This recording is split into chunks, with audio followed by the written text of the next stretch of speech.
Dalam buku 48 Hukum Kekuasaan, Robert Greene memperkenalkan hukum serang si gembala, maka domba-dombanya pasti berhamburan.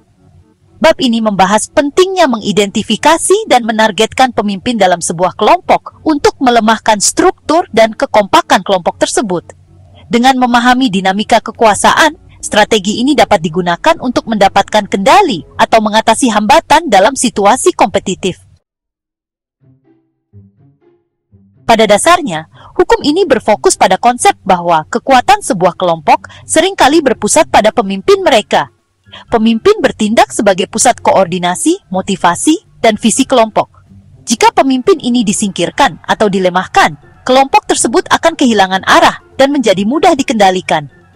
Greene menekankan bahwa fokus pada pemimpin, bukan pada anggota kelompok, adalah langkah yang paling efektif. Dengan mengganggu kepemimpinan, kita dapat menyebabkan kekacauan yang melemahkan kelompok secara keseluruhan. Menyerang pemimpin itu sangat penting, karena pemimpin seringkali menjadi simbol persatuan dan motivasi dalam sebuah kelompok. Tanpa pemimpin, suatu kelompok akan kehilangan identitasnya. Selain itu, ketika pemimpin diserang atau dihilangkan, moral anggota kelompok biasanya akan menurun drastis, sehingga mereka akan kehilangan kepercayaan dan arah. Kemudian, daripada menghabiskan waktu dan sumber daya untuk menghadapi seluruh kelompok, akan lebih efisien untuk langsung menargetkan sumber kekuatannya.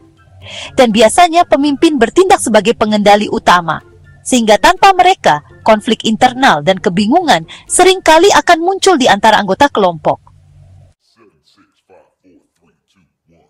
Prinsip-prinsip dalam menerapkan hukum ini: 1. Mengidentifikasi pemimpin yang sesungguhnya. Dalam setiap kelompok selalu ada figur yang memiliki pengaruh paling besar. Mereka mungkin bukan pemimpin formal, tetapi seseorang yang secara tidak langsung mengendalikan kelompok. Kita harus mengidentifikasi individu ini dengan cermat. 2. Fokus pada kelemahan pemimpin. Kita harus mencari tahu kelemahan pemimpin tersebut, baik itu kelemahan pribadi, profesional, atau politik. Serangan yang efektif seringkali memanfaatkan kelemahan ini. 3. Menggunakan pendekatan yang tepat. Serangan tidak selalu berarti serangan fisik atau langsung. Bisa juga berupa strategi yang lebih halus, seperti merusak reputasi, memecah kepercayaan, atau memanfaatkan konflik internal. 4. Jangan mengabaikan konsekuensi. Kita harus memastikan bahwa kita siap menghadapi konsekuensi dari tindakan kita.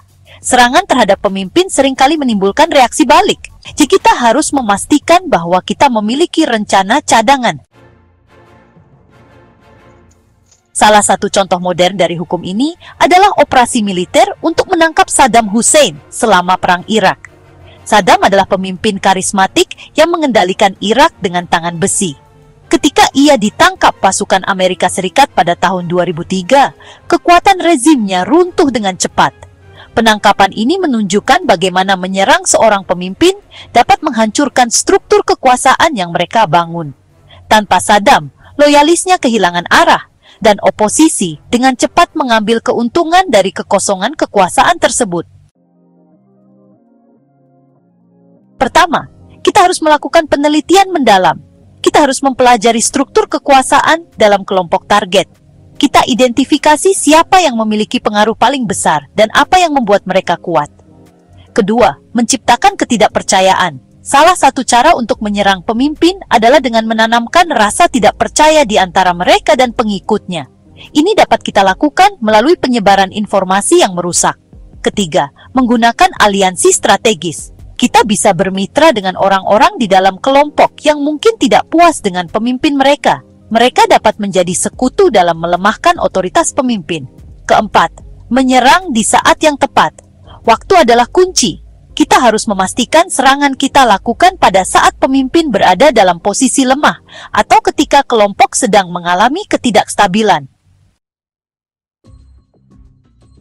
Dalam dunia korporasi, menyerang gembala seringkali diterapkan dalam bentuk perubahan manajemen. Ketika seorang CEO atau eksekutif tinggi digantikan, itu seringkali mengakibatkan perubahan besar dalam strategi perusahaan. Misalnya, ketika Steve Ballmer mengundurkan diri sebagai CEO Microsoft dan digantikan oleh Satya Nadella, perusahaan tersebut mengalami perubahan arah yang signifikan. Satya Nadella membawa visi baru yang berbeda dari pendahulunya, yang membantu Microsoft beradaptasi dengan era teknologi cloud. Pergantian pemimpin ini menunjukkan bagaimana mengubah figur utama dapat membawa dampak besar pada organisasi. Namun, serangan terhadap pemimpin dapat memicu reaksi keras dari pengikut mereka. Untuk menghindari ini, kita harus memastikan bahwa kita memiliki strategi untuk menangani reaksi tersebut. Kemudian menggulingkan pemimpin lama mungkin akan membuka jalan bagi pemimpin baru yang lebih kuat.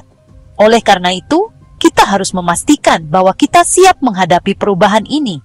Dan jika strategi kita diketahui, kita mungkin akan kehilangan kepercayaan dari orang-orang di sekitar kita. Untuk itu, kita harus menjaga kerahasiaan rencana kita dengan ketat.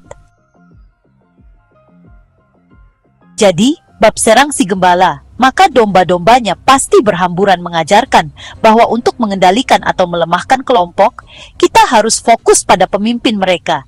Dengan menghilangkan atau melemahkan pemimpin, kita dapat menciptakan kekacauan yang membuat kelompok kehilangan arah. Namun, penting untuk menggunakan hukum ini dengan hati-hati. Menyerang pemimpin adalah langkah yang berisiko tinggi, dan kesalahan dapat memiliki konsekuensi yang serius. Dengan penelitian yang tepat, perencanaan strategis, dan pelaksanaan yang hati-hati, kita dapat menggunakan hukum ini untuk mencapai tujuan kita dan memperkuat posisi kita dalam permainan kekuasaan.